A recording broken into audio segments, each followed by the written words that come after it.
देश दुनिया की सारी बड़ी खबर के साथ सामने मौजूद दोस्तों, सबसे पहले सबसे बड़ी घटना को बताएंगे दोस्तों। अचानक से जैसे ही देश के कोर्ट बंद होने का टाइम हो जाता है दोस्तों, फैसला लेते हुए राज्यसभा के चुनाव को लेकर कांग्रेस पार्टी के नेता का नामांकन ही रद्द कर दिया गया दोस्तों। इसके बाद राज्य चुनाव आयोग के दफ्तर को कांग्रेस पार्टी ने पूरी तरीके से घेर लिया दोस्तों, और शाम होते होते दिल्ली में भी चुनाव आयोग के दफ्तर के बाहर पहुंच गए कांग्रेस पार्टी के सैकड़ों कार्यकर्ता और नेता दोस्तों, और जोरदार तरीके का हुआ हंगामा। इस बीच राहुल गांधी ने भी फोन करके पूछा कि मैं भी आ रहा हूं। इसके बाद बताएंगे क्या जानकारी सामने आ रही है दोस्तों, और कोर्ट में जाने को लेकर हर तरीके की अपडेट आप तक पहुंचाएंगे। इसी के साथ में चलेंगे एक और बड़ी खबर की तरफ दोस्तों, जहां पर 8 तारीख को दिल्ली में बुलाए गए इंडिया गठबंधन की सफलता के बाद नरेंद्र मोदी अब एनडीए गठबंधन की बैठक बुलाने लगे हैं दोस्तों। इसी के साथ में चलेंगे एक करके फटाफट सारी बड़ी अपडेट दोस्तों, लेकिन उससे पहले अगर आप भी मानते हैं कि देश के अंदर पूरी तरीके से लोकतंत्र का सत्यानाश कर दिया गया है दोस्तों, संविधान को दिन दहाड़े कुचला गया है, तो इस वीडियो को लाइक करके लाल बटन दबाकर चैनल को सब्सक्राइब करके बेल आइकन दबाकर कमेंट बॉक्स अपनी राय जरूर लिखकर बताएगा। चलते हैं सबसे पहले सबसे बड़ी ब्रेकिंग न्यूज अपडेट की तरफ दोस्तों, जहां पर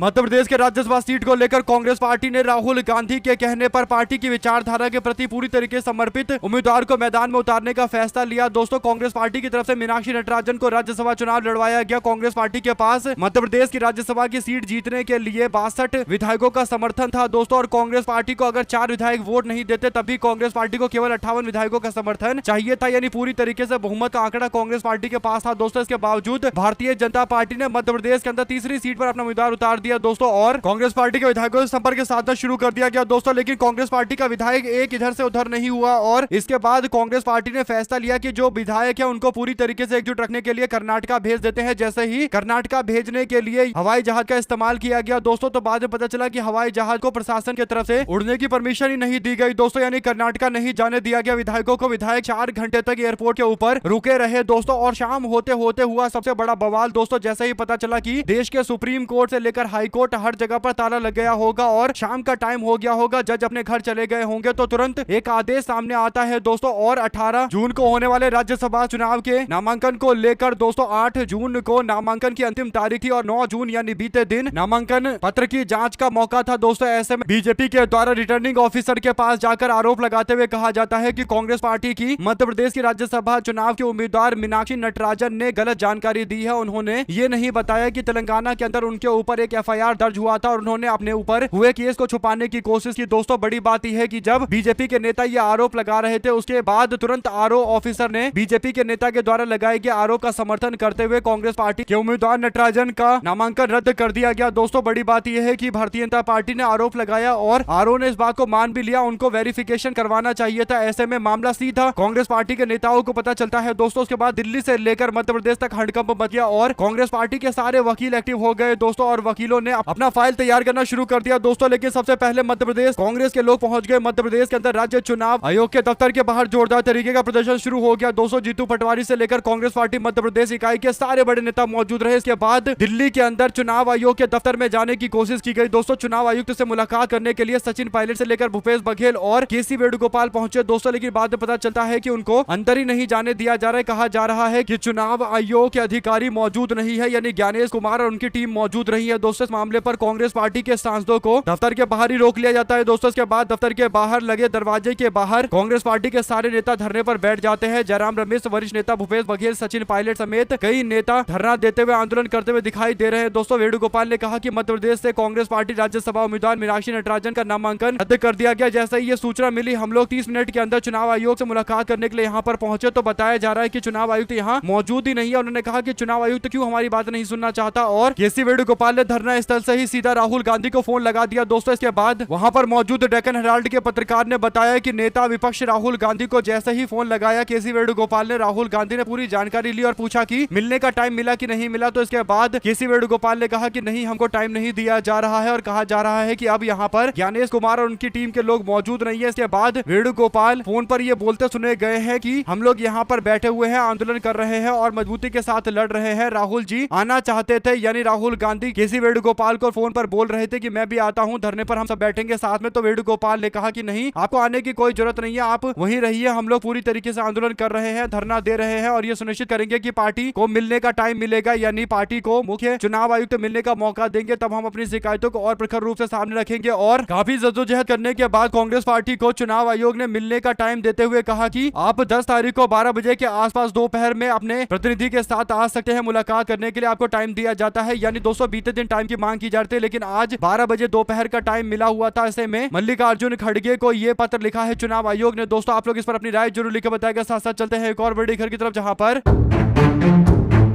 अब टाइम आ गया है दोस्तों इंडिया गठबंधन को इस मुद्दे पर पूरी तरीके से एकजुट हो जाने का। ऐसे में 8 तारीख को इंडिया गठबंधन की मजबूती के बाद बीजेपी पूरी तरीके से हिली हुई है। दोस्तों यही बड़ा कारण है कि नरेंद्र मोदी ने 10 जून को यानी आज दिल्ली के अंदर एनडीए गठबंधन के नेताओं की बैठक बुलाई है। दोस्तों इस बैठक की अध्यक्षता राजधानी में प्रधानमंत्री नरेंद्र मोदी करेंगे और बैठक का समय दोपहर 3 बजे रखा गया है। यह हाई प्रोफाइल बैठक होने जा रही है, जिसमें एनडीए शासित राज्यों के मुख्यमंत्री, उप मुख्यमंत्री समेत एनडीए गठबंधन के नेता शामिल होंगे। बीजेपी के अध्यक्ष नितिन नवीन और गृह मंत्री अमित शाह, रक्षा मंत्री राजनाथ सिंह और केंद्रीय मंत्री जेपी नड्डा समेत कई और मंत्री इस बैठक में शामिल होंगे। दोस्तों तो ऐसे में इंडिया गठबंधन की एकजुटता को लेकर जिस तरीके की तस्वीरें देखने को मिली है दोस्तों, उसके बाद अब एनडीए गठबंधन की बैठक बुलाकर इंडिया गठबंधन की सफलता को काउंटर करने की कोशिश की जा रही है दोस्तों। लेकिन एक बात तय है कि इंडिया गठबंधन की मजबूती भारतीय जनता पार्टी की धड़कनें बढ़ा रही है। ये बात एकदम क्लियर कट मैसेज आम जनता के बीच में पहुंच चुका है दोस्तों। इसी के साथ में चलते हैं एक और बड़ी खबर की तरफ, जहां पर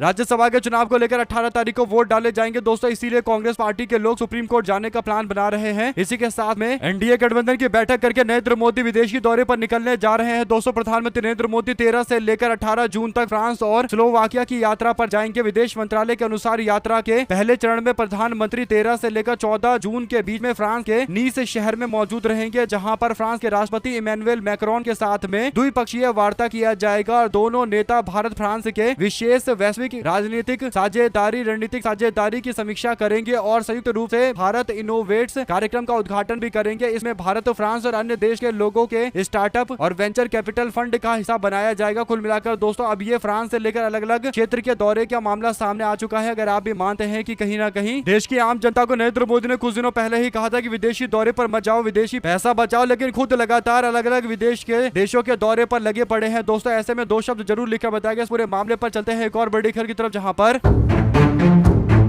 पंजाब के अंदर अकाली दल पर दबाव बनाया जा रहा है कि वो जैसे तैसे भारतीय जनता पार्टी के साथ में गठबंधन कर ले दोस्तों। इस बात का जिक्र करते हुए अरविंद केजरीवाल ने भी बताया कि बीजेपी वाले इस पार्टी के साथ में गठबंधन करने के लिए एकदम बेताब हो गई है। भारतीय जनता पार्टी ने तमाम बार कोशिशें भी की है, लेकिन अकाली दल बीजेपी को घास देने को तैयार नहीं है। इसके बाद शिरोमणि अकाली दल के नेता विक्रम मजीठिया अमृतसर के डिस्ट्रिक्ट कोर्ट पहुंचते हैं दोस्तों, जहां पर उन्होंने अरेस्ट से अपने आप को बचाने की मांग की है और एफआईआर से जुड़े मामले को लेकर मजीठिया को कभी भी गिरफ्तार किया जा सकता था दोस्तों, इसीलिए वो कोर्ट पहुंचे हैं। आपको बता दें कि विक्रम मजीठिया के साथ में बीजेपी के नेताओं की बातचीत है, इसमें कोई दो राय नहीं है। आने वाले दिनों के अंदर शिरोमणि अकाली दल या तो अकेले मैदान में उतरेगी या बीजेपी के साथ मिलकर चुनाव लड़ेगी दोस्तों। क्योंकि शिरोमणि अकाली दल पर कंट्रोल है मजीठिया का, तो ऐसे में अब कहीं ना कहीं मजीठिया के माध्यम से ही गठबंधन को आगे बढ़ाने की कोशिश की जा रही है दोस्तों। आम आदमी पार्टी की सरकार विक्रम मजीठिया को कभी भी गिरफ्तार कर सकती है। इसी डर के बाद विक्रम मजीठिया कोर्ट पहुंच गए हैं। तो पूरी तरीके से पंजाब की राजनीति में लगातार तरीके का एक खेल देखने को मिल रहा है दोस्तों। आप लोग इस पर अपनी राय जरूर लिखकर बताएगा। ज्यादा से ज्यादा वीडियो को शेयर कीजिएगा। चलते हैं एक और बड़ी अपडेट तब, जहां पर उत्तर प्रदेश के अंदर कांग्रेस पार्टी के सांसद राकेश राठौर का बड़ा बयान सामने आता है दोस्तों। वो कहते हैं कि कुछ लोग कहते घूम रहे हैं कि हम कांग्रेस पार्टी को इतनी सीट देंगे, उतनी सीट देंगे। उत्तर प्रदेश के अंदर कांग्रेस पार्टी 403 विधानसभा सीटों पर चुनाव लड़ने को तैयार है। शीर्ष नेतृत्व ने सभी सीटों पर तैयारी करने के लिए बोला है। जिस दिन हमको आदेश मिलेगा सभी सीटों पर उम्मीदवार उतारने का, उस दिन उम्मीदवार भी उतार दिया जाएगा। ऐसे में राहुल गांधी ने शुरुआती दौर में तो ये वादा पार्टी के कार्यकर्ताओं से किया था कि कोई भी समझौता नहीं किया जाएगा, और इसी और इशारा करते हुए सांसद कहते हैं कि पार्टी पूरी तरीके से मजबूत है और हम लोग 403 सीटों पर लड़ने के लिए तैयार है। ऐसे में दोस्तों अखिलेश यादव बीते 2 दिन पहले जब इंडिया गठबंधन की बैठक में गए थे, तब उनका बयान जो सामने आता है, जिसमें ट्रोल करने वाले लोगों को तंज कसते हुए, निशाना साधते हुए दिखाई दे रहे थे। कुछ ऐसा ही नजारा देखने को मिला। आप लोग इस पर अपनी राय जरूर लिखकर बताएगा दोस्तों। ज्यादा से ज्यादा वीडियो को शेयर कीजिएगा। चलते हैं एक और बड़ी खबर की तरफ, जहां पर कांग्रेस पार्टी के पश्चिम बंगाल के नेता अधीर रंजन चौधरी ने तृणमूल कांग्रेस के सांसद पर बगावत के बाद बड़ी भविष्यवाणी की है दोस्तों। कांग्रेस के नेता ने दावा किया है कि तृणमूल कांग्रेस के बागी सांसद बीजेपी और नरेंद्र मोदी का सपना पूरा करेंगे और बीजेपी अब अपने बचे हुए एजेंडे यानी परिसीमन बिल को लेकर, वन नेशन वन इलेक्शन को लेकर आगे बढ़ेगी और संसद के अंदर इन बिलों को पास कराने की कोशिश की जाएगी। तो अब विपक्ष की समस्याएं और ज्यादा बढ़ गई है। विपक्ष को और ज्यादा मजबूती के साथ में डटकर मुकाबला करना पड़ेगा दोस्तों। आप लोग की इस पर क्या राय है लिखकर जरूर बताएगा। अगर आप भी मानते हैं कि अधीर रंजन चौधरी ये जरूर बोल रहे हैं कि भारतीय जनता पार्टी अपना एजेंडा लागू करने के लिए लगातार दूसरी पार्टी के सांसदों को जुटा रही है, और ये बात कहीं ना कहीं एक बड़े स्तर पर सबको पता चल चुका है दोस्तों। आप लोग अपनी राय जरूर लिखकर बताएगा। ज्यादा से ज्यादा वीडियो को शेयर कीजिएगा। चलते हैं एक और बड़ी खबर की तरफ, जहां पर दिल्ली में चुनाव आयोग के दफ्तर के बाहर बहसा बहसी काफी ज्यादा देखने को मिलती है दोस्तों। केसी वेणुगोपाल अंदर जाने की मांग करते हैं, कहते हैं कि हमको अंदर जाना है, यानी इलेक्शन कमीशन ऑफ इंडिया के दफ्तर के बाहर रोक दिया जाता है दोस्तों। जबकि कांग्रेस पार्टी के सारे ये राज्यसभा के सांसद है, कोई लोकसभा का सांसद है और सारे वरिष्ठ नेता है, इनको चुनाव आयोग को बुलाकर अंदर दफ्तर में बिठाना चाहिए, लेकिन ऐसा नहीं किया गया दोस्तों। अंदर नहीं जाने दिया गया और गार्ड ने बाहर ही रोक दिया। तो इस बात को लेकर कांग्रेस पार्टी काफी ज्यादा भड़क गई कि हमारे सांसदों का अपमान किया जा रहा है। आप लोग इस पर अपनी राय जरूर लिखकर बताएगा दोस्तों, क्योंकि केसी वेणुगोपाल के साथ में जोरदार तरीके की बहस हो गई सुरक्षा बल की दोस्तों। और बड़ी बात यह है कि मीडिया वालों को भी अंदर नहीं आने दिया जा रहा था, ताकि मीडिया इनकी बातें दूर तक ना पहुंचा पाए। ऐसे में आप लोगों की क्या राय है दोस्तों, लिखकर जरूर बताएगा। अगर आप भी मानते हैं कि पूरी तरीके से भारतीय जनता पार्टी इस तरीके के द्वयम दर्जे की राजनीति पर उतारू है, तो अपनी राय जरूर लिखकर बताएगा दोस्तों। इसी के साथ में आज कांग्रेस पार्टी सुप्रीम कोर्ट का दरवाजा भी खटखटाने वाली है और जोरदार तरीके का कोई बड़ा फैसला आज आने वाला है। जो भी अपडेट इससे जुड़ी आती रहेगी दोस्तों, आप तक लगातार पहुंचाते रहेंगे। चलते हैं एक और बड़ी खबर की तरफ, जहां पर पश्चिम बंगाल के अंदर राजनीति हर घड़ी बदलती चली जा रही है दोस्तों। पश्चिम बंगाल में मंगलवार को एक बड़ा राजनीतिक घटनाक्रम देखने को मिला, जहां पर सूबे के पूर्व सुधार गृह मंत्री और तृणमूल कांग्रेस के वरिष्ठ नेता उज्जवल विश्वास को पुलिस ने गिरफ्तार कर लिया दोस्तों। ये गिरफ्तारी उनके ऊपर सरकारी राहत सामग्री यानी तिरपाल और हेरा फेरी के गबन के मामले को लेकर की गई है दोस्तों। इस बड़ी कार्रवाई से पहले नादिया जिले के पूर्व मंत्री के आवास के बाहर भारी हंगामा हो गया दोस्तों। स्थानीय प्रदर्शनकारियों ने उनको चारों तरफ से घेर लिया और कहीं ना कहीं भारतीय जनता पार्टी के एजेंडा धारियों को आगे किया गया था दोस्तों। इसमें कोई दो राय नहीं है, वरना इन लोगों को कैसे पता चलता कि इस तरीके से गिरफ्तारी होने वाली है। कोतवाली पुलिस स्टेशन में दर्ज एक विशिष्ट आपराधिक मामले की जांच में हाई प्रोफाइल गिरफ्तारी की गई दोस्तों। और पुलिस अधिकारियों के मुताबिक लंबी जांच और प्राथमिकी साक्ष्यों के आधार पर पूर्व MIC यानी मंत्री को हिरासत में लिया गया है। बुधवार को स्थानीय अदालत में पेश किया जाएगा और पुलिस अधिकारियों ने बताया कि कानूनी प्रक्रिया का पालन किया गया, लेकिन सवाल ये खड़ा होता है कि जब कानून की प्रक्रिया का पालन किया गया तो फिर उनके घर पर भीड़ किसने इकट्ठा करवाई और पुलिस के द्वारा छापेमारी की जा रही है, इसकी जानकारी कैसे भाजपा के कार्यकर्ताओं को दी गई दोस्तों, ये भी एक बड़ा सवाल है। आप लोग अपनी राय जरूर लिखकर बताएगा। चलते हैं एक और बड़ी खबर की तरफ, जहां पर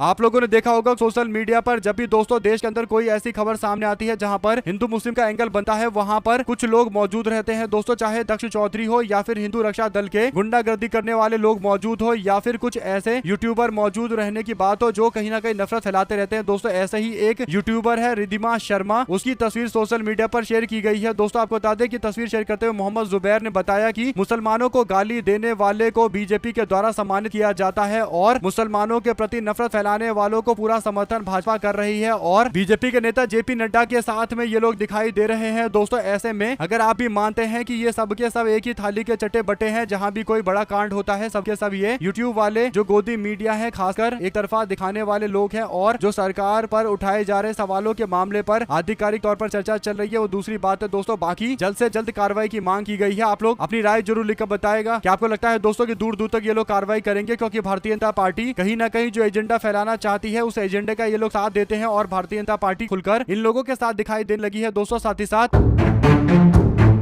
कांग्रेस पार्टी केंद्र में बीजेपी के नेतृत्व वाली सरकार के 12 साल पूरा होने के मौके पर मंगलवार को आरोप लगाती है कि मोदी सरकार ने भारत को विश्व गुरु बनाने का वादा किया था, लेकिन इतने वर्षों में देश को आर्थिक बदहाली में धकेल दिया गया है। महंगाई, बेरोजगारी, पेपर लीक और सामाजिक विभाग जैसी चुनौतियां देश सामना कर रहा है। कांग्रेस पार्टी ने शोध विभाग के प्रमुख राजीव गौड़ा और मीडिया विभाग में शोध मामले में प्रभारी अमिताभ दुबे ने अर्थव्यवस्था, महंगाई, विदेश नीति और अन्य मुद्दे का उल्लेख करते हुए मोदी सरकार पर विफल होने का आरोप लगाते हुए कहा कि ये केवल और केवल प्रचार कर रहे हैं, जबकि लोगों के जीवन पर कोई सार्थक असर भाजपा सरकार की नीतियों का नहीं पड़ रहा है, यानी आम जनता का जीवन बिल्कुल नहीं बदल रहा है। ये लोग पूरी तरीके से आम जनता के खिलाफ नीति चला रहे हैं। आप लोग इस पर अपनी राय जरूर लेकर बताएगा दोस्तों। साथ साथ चलते हैं एक और बड़ी अपडेट की तरफ, जहां पर कांग्रेस पार्टी की नेत्री मीनाक्षी नटराजन का जो नामांकन रद्द किया गया है दोस्तों, वो कितनी बड़ी साजिश के तहत किया गया है, आप इसी बात से समझ सकते हैं कि मीनाक्षी नटराजन को लेकर बीजेपी के लोग आरोप लगाते हैं कि तेलंगाना में उनके ऊपर क्रिमिनल मामला दर्ज है, यानी आपराधिक मामला दर्ज है और सीधी बात आरोप मान भी लेता है दोस्तों और कार्रवाई कर भी देता है। लेकिन हकीकत यह है कि उनके ऊपर तेलंगाना के अंदर कोई मामला दर्ज नहीं है और कांग्रेस पार्टी ने जानकारी देते हुए कहा कि उनके ऊपर कोई क्राइम, कोई कोग्निजेबल यानी संज्ञान लेने वाला मामला दर्ज नहीं है और किसी कोर्ट ने उनके ऊपर अपराध साबित नहीं किया है। तो ऐसे में ये साफ तौर पर सीट चुराने का मामला है और नरेंद्र मोदी की सरकार ने ये साबित कर दिया है कि वो लोकतांत्रिक मूल्यों के खिलाफ है। ऐसे में दोस्तों अगर आप भी मानते हैं कि तेलंगाना में तो कांग्रेस पार्टी की सरकार है और अगर किसी भी आरओ को ये बताया जाता है, रिटर्निंग ऑफिसर को बताया जाता है कि इस व्यक्ति के फलाना व्यक्ति के नामांकन में दिक्कतें हैं, तो उसको जांच करनी चाहिए और खुद ही फोन करके या किसी भी अन्य तरीके से मशीनरी का इस्तेमाल करके पता करना चाहिए कि ये जो आरोप लगाया गया है क्या इस तरीके की कोई शिकायत थाने में दर्ज है, तब पता चलता। लेकिन ये भाजपा के नेताओं के द्वारा लगाए गए आरोप उसके बाद की गई कार्रवाई कहीं ना कहीं अपने आप में दोस्तों लोगों के मन में एक शक पैदा करती है और निष्पक्षता तो पूरी तरीके से सवालों के घेरे में है। दोस्तों अपनी राय जरूर लिखकर बताएगा। साथ साथ चलते हैं एक और बड़ी खबर की तरफ, जहां पर शिवसेना यूबीटी के नेता संजय राउत ने प्रधानमंत्री नरेंद्र मोदी के नेतृत्व वाली केंद्र सरकार पर 12 साल के कार्यकाल पर सवाल उठाए। दोस्तों साथ ही उन्होंने मौजूदा सरकार की तुलना पूर्व प्रधानमंत्री जवाहरलाल नेहरू की सरकार से किए जाने पर भी प्रतिक्रिया दी है। दोस्तों मंगलवार को पत्रकारों से बात करते हुए राउत ने कहा कि आप लोग कह रहे हैं कि नरेंद्र मोदी ने 12 साल पूरे किए हैं, लेकिन मेरा सीधा सवाल ये है कि इन वर्षों के अंदर देश की आम जनता के लिए इन्होंने क्या किया है, उनकी क्या उपलब्धि है, ये बताइए। तो इस पर एक मीडिया वाले के मुंह से एक शब्द नहीं निकला दोस्तों, और आपने आज तक एक भी प्रेस कॉन्फ्रेंस नहीं की, जनता से सीधा संवाद नहीं स्थापित किया और इसके बावजूद इस सरकार की तुलना पंडित जवाहरलाल नेहरू की सरकार से की जा रही है, जिसका कोई औचित्य नहीं है। पंडित जवाहरलाल नेहरू ने देश को संवारने का काम किया, उन्होंने देश को आगे बढ़ाया। उन्होंने इस बात से इंकार नहीं किया जा सकता कि हर कीमत पर अपनी ताकत झोंकी और देश को आगे बढ़ाया। नरेंद्र मोदी को लेकर तंज कसते हुए संजय राउत ने कहा कि 75 साल के हो गए प्रधानमंत्री और उसे ज्यादा के ही हो गए हैं और इस बार तो 77 साल के हो जाएंगे, लेकिन वो अपने पोस्ट से इस्तीफा देने को तैयार नहीं है, उस नियम को बदलने को तैयार नहीं है जो नियम उन्होंने खुद लागू किया था। ऐसे में दोस्तों भारतीय जनता पार्टी के अंदर जो नरेंद्र मोदी से पहले बीजेपी के वरिष्ठ नेता थे उन सबको साइडलाइन कर दिया गया एज के आधार पर, यानी उम्र के आधार पर दोस्तों। लेकिन नरेंद्र मोदी 76 साल के हो गए लेकिन अब तक पोस्ट से नहीं हटाया गया, तो इससे पता चलता है कि बीजेपी के अंदर दोहरा मापदंड चल रहा है दोस्तों। और आप लोग कुछ और कहना चाहते हैं लिखकर जरूर बताएगा। कांग्रेस पार्टी बीच बीच में इस बात को याद दिलवाती रहती है, जिसे बीजेपी के लोग कहीं ना कहीं अस्वस्थ महसूस करने लगते हैं। इतना सुनते ही साथ उत्तर प्रदेश के अंदर लगातार आम जनता परेशान है दोस्तों, क्योंकि आम जनता की इनकम में कोई बढ़ोतरी देखने को नहीं मिल रही है, बल्कि महंगाई के कारण आम जनता बुरी तरीके से प्रभावित है दोस्तों। लेकिन उत्तर प्रदेश के अंदर अभी भी संभल के अंदर ध्वस्तीकरण के नाम पर मुस्लिम समाज के लोगों की प्रताड़ना जारी है। संभल जिले में अवैध मस्जिद के ध्वस्तीकरण के दौरान मिली आई लव मोहम्मद लिखी हुई 49 पोस्टर और इसके बाद हरे कलर का इस्लामिक झंडा मिला दोस्तों, जिसे पाकिस्तान का झंडा बताते हुए पुलिस ने 8 लोगों के खिलाफ FIR दर्ज की है। पुलिस ने प्रशासन ने दावा किया है कि मस्जिद कब्रिस्तान की नियत भूमि पर अवैध रूप से बनाई गई थी, जिसके बाद इसे ध्वस्त किया गया। आपको बता दें कि शनिवार को नखासा क्षेत्र के अंदर अवैध ढंग से बनी मस्जिद को हटाने की कार्रवाई की गई। इस दौरान परिसर में आई लव मोहम्मद के 49 पोस्टर मिले दोस्तों। कुल मिलाकर आई लव मोहम्मद के पोस्टर मिलने पर FIR दर्ज हो रही है। सोचिए दोस्तों किस दुर्भाग्यपूर्ण स्थिति में मुस्लिम समाज के लोग भारत के अंदर रह रहे हैं। ऐसे में 2 शब्द जरूर लिखकर बताएगा इस तरीके के नेताओं के बारे में दोस्तों, इनकी मानसिकता के बारे में आप लोग अपनी राय जरूर लिखकर बताएगा। चलते हैं एक और बड़ी खबर की तरफ, जहां पर अमेरिका को एक बार फिर से ईरान ने जमकर डरा रखा है दोस्तों। जो अपडेट है वो ये कि अमेरिका और ईरान के बीच में एक बार फिर से आमना सामना हुआ है। डोनाल्ड ट्रंप यानी अमेरिका का राष्ट्रपति दावा करता है कि स्ट्रेट ऑफ हॉर्मुज के अंदर ईरान ने अमेरिका के अपाचे हेलीकॉप्टर को मार के गिराया है, जिसके दोनों पायलट्स को सी ड्रोन की मदद से रेस्क्यू किया गया। हालांकि बाद में ईरान ने इस बात से इंकार किया, लेकिन ईरान ने दावा किया कि अमेरिका उनके ऊपर हमला करने का बहाना बनाने के लिए इस तरीके का आरोप लगा रहा है। ईरान के उप विदेश मंत्री मजीद रवांची ने मीडिया से बात करते हुए कहा कि जानबूझकर हमारे ऊपर आरोप मढ़ाया जा रहा है। ऐसे में दोस्तों अगर आप भी मानते हैं कि अमेरिका वाले कहीं भी गुंडागर्दी से पहले एक तरीके का माहौल बनाने की कोशिश करते हैं, उसका फायदा उठाते हैं, आप लोग इस पर अपनी राय जरूर लिखकर बताएगा और ज्यादा से ज्यादा वीडियो को शेयर कीजिएगा। चलते हैं एक और अपडेट की तरफ दोस्तों, जहां पर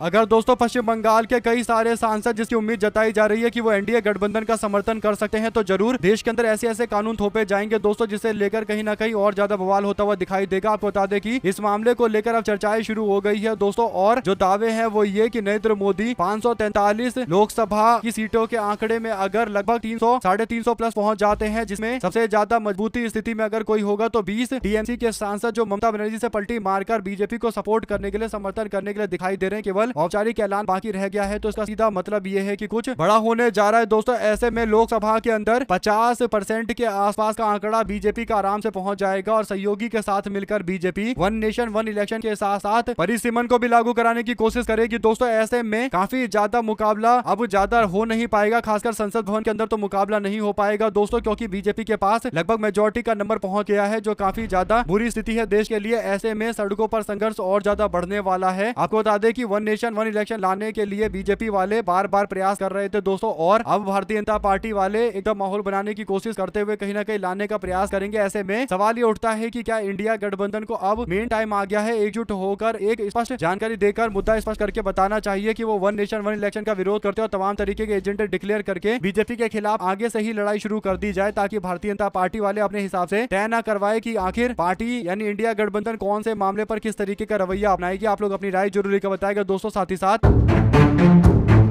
आखिरकार पटना के सबसे फेमस शिक्षक खान सर को बड़ी राहत मिली है दोस्तों। खान सर को राहत मिली, पटना कोर्ट ने गिरफ्तारी पर रोक लगा दी और अगली सुनवाई तक मामले पर कोई भी कठोर कार्रवाई नहीं की जाएगी। पटना में फायरिंग के मामले को लेकर खान सर को बड़ी राहत दी गई है दोस्तों। कोर्ट ने उनकी गिरफ्तारी पर रोक लगाते हुए सुनवाई को लेकर कठोर कार्रवाई नहीं करने का आदेश जारी कर दिया है। आपको बता दें कि गार्ड की जमानत पर भी कोर्ट ने फैसले के इंतजार की बात कही है। ऐसे में दोस्तों दो सुरक्षा गार्ड जिसमें दीपक कुमार और तालेबर सिंह की नियमित जमानत याचिका पर सोमवार को सुनवाई हुई थी। उनके वकील अरविंद माऊ आर और प्रथम श्रेणी के न्यायिक दंड अधिकारी अनुराग वर्मा की अदालत में इस पक्ष को सुना गया था। दोनों पक्षों की दलील सुनने के बाद यह आदेश जारी किया गया है दोस्तों। ऐसे में अगर आप भी मानते हैं कि खान सर को जानबूझकर प्रताड़ित करने की कोशिश की जा रही है, क्योंकि खान सर ने पूरी तरीके से भारतीय जनता पार्टी को एक्सपोज करके रखा हुआ है दोस्तों। अपनी राय जरूर लिखकर बताएगा। हमारे साथ लगातार जुड़े दोस्तों का बहुत बहुत धन्यवाद। देख रहे थे आपका चैनल जय हिंद जवाहर। वीडियो को शेयर